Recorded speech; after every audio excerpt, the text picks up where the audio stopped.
طبعا دقة الفول مفيش غنى عنها أبدا في أي مطبخ، لأن بتسهل جدا عليكي عمل الفول، وفي نفس الوقت فيها تحويجة كده وتحبيشة بتفكرنا بالفول بتاع العربيات. هنعمل مع بعض النهاردة إزازة فيها دقة الفول، وإزازة فيها البشاميل أو الدقة البيضاء أو زي ما هنسميها بقى، يعني مش هتفرق التسمية.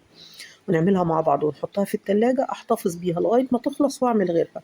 مش بحتاجها للفول بس، انا ممكن اعمل منها سمك، ممكن اعملها منها بتنجان لو سمك مشوي او بتنجان. خطيرة مفيش غنى عنها ابدا في التلاجة، وبتسهل عليا قوي قوي عمايل طبق الفول، وفي نفس الوقت بتديله طعم رائع. قبل ما ابتدي، انا ماما وده مطبخي، قناة مطبخ ماما. اتمنى ان القناة تعجبكم. لو عجبك الفيديو اعملي له لايك عشان نرفع الفيديو، وشيريه لاصدقائك. اول حاجة في الكبة بتاعتي هحط حوالي نص كوباية من الليمون، هحط كمان نص كوباية من الخل.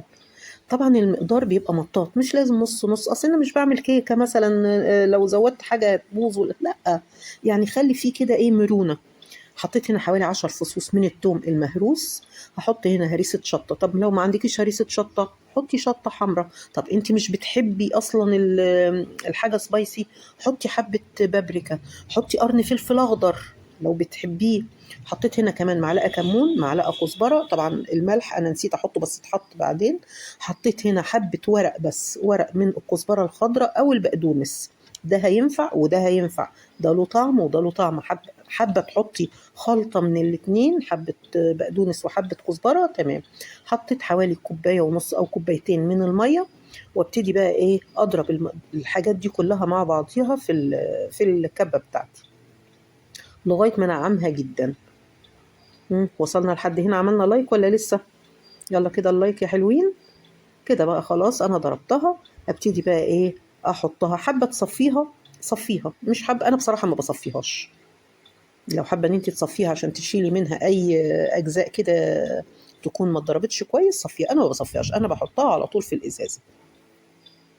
وقبل الاستخدام ترجي كده الازازه رجه كويسه، وتروحي ايه حاطه منها على طبق الفول. دي اول ازازه اللي هي الدقه بتاعتي، دي تنفع لبتنجان مقلي، تنفع لسمك مشوي، تنفع لحاجات كتيره جدا، ريحتها خطيره. بعد كده الدقه البيضه بتاعتي او الطحينه، هنا الطحينه كانت تقيله قوي. خدت كوباية من الطحينة. هحط كمان عليها، أنا بخففها بالزيت فقط، ما بحطش عليها لا مية ولا خل ولا ليمون. انت ممكن تحطي عليها مية وخل وليمون بس صلاحيتها بتبقى أقل، لكن أنا هنا بخففها بالزيت، أضربها كويس جدا جدا جدا لغاية ما قوامها يبقى خفيف جدا.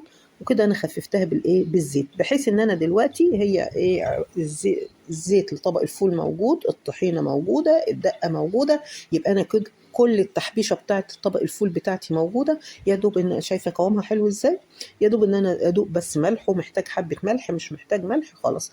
لكن كده كل التحبيشه بتاع طبق الفول بتاعتي موجوده في الازازتين دول. بألف هنا وشفا. يا رب يعجبك الفيديو، تعجبك قناتي قناة مطبخ ماما. شيري بقى الفيديو لأصدقائك، ابعتيه لأصدقائك أو احفظيه عندك على الفيسبوك.